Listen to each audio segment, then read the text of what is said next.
कांग्रेस कार्य समिति 22 अप्रैल 2025 को जम्मू और कश्मीर के पहलगाम में हुए भयावह आतंकी हमले पर गहरा शोक और कड़ी निंदा व्यक्त करती है। इस जघन्य हमले में 26 निर्दोष पर्यटकों की जान चली गई और 20 से अधिक गंभीर रूप से घायल हो गए। कांग्रेस कार्य समिति शोक संतप्त परिवारों के प्रति अपनी गहरी संवेदना प्रकट करती है और इस गहन पीड़ा की घड़ी में उनके साथ पूरी तरह से एकजुटता के साथ खड़ी है। यह कायराना और सुनियोजित आतंकी हमला, जिसकी साजिश पाकिस्तान द्वारा रची गई, हमारे गणराज्य के मूल्यों पर सीधा हमला है। हिंदू नागरिकों को जानबूझकर निशाना बनाना पूरे देश में भावनाएं भड़काने की एक सोची समझी साजिश थी।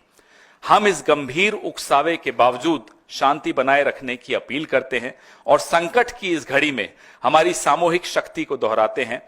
कांग्रेस कार्य समिति शांति की अपील करती है और सीमा पार आतंकवाद के खिलाफ दृढ़ता और एकता के साथ लड़ने के लिए भारतीय राष्ट्रीय कांग्रेस की दीर्घकालिक प्रतिबद्धता को दोहराती है। कांग्रेस कार्य समिति स्थानीय पोनी वाले और पर्यटक गाइडों को भी श्रद्धांजलि अर्पित करती है, जिनमें से एक पर्यटकों की रक्षा करते हुए शहीद हो गए। उन्होंने भारत की विचारधारा को जीवंत रखा। उनका बलिदान उस भारत की भावना को दर्शाता है जहां निस्वार्थ सेवा और मानवता सर्वोपरि है। राष्ट्र की सामूहिक इच्छा शक्ति को अभिव्यक्त करने के लिए भारतीय राष्ट्रीय कांग्रेस ने 22 अप्रैल की रात को ही माननीय प्रधानमंत्री की अध्यक्षता में सर्वदलीय बैठक बुलाने का आग्रह किया था। यह बैठक आज के लिए निर्धारित की गई है। यह ध्यान देने योग्य है कि पहलगाम एक अत्यंत सुरक्षित क्षेत्र माना जाता है, जहां त्रिस्तरीय सुरक्षा व्यवस्था लागू है।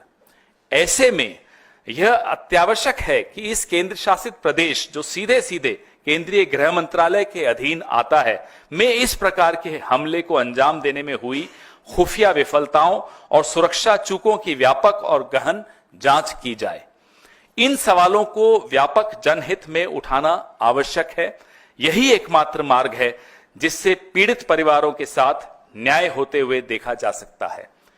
कांग्रेस कार्य समिति यह भी नोट करती है कि अमरनाथ यात्रा शीघ्र ही प्रारंभ होने वाली है। देश भर से लाखों श्रद्धालु इस वार्षिक यात्रा में भाग लेते हैं। उनकी सुरक्षा को राष्ट्रीय प्राथमिकता के रूप में देखा जाना चाहिए। इसके लिए ठोस, पारदर्शी और सक्रिय सुरक्षा उपाय तुरंत लागू किए जाने चाहिए। श्रद्धालुओं की सुरक्षा के साथ साथ जम्मू कश्मीर के उन लोगों की आजीविका की भी रक्षा की जानी चाहिए जिनका जीवन पर्यटन पर निर्भर करता है। यह कार्य पूरी ईमानदारी और गंभीरता के साथ किया जाना चाहिए। इस नरसंहार की जम्मू कश्मीर के सभी राजनीतिक दलों और समाज के विभिन्न वर्गों एवं सामान्य कश्मीरी नागरिकों द्वारा सर्वसम्मति से निंदा की गई।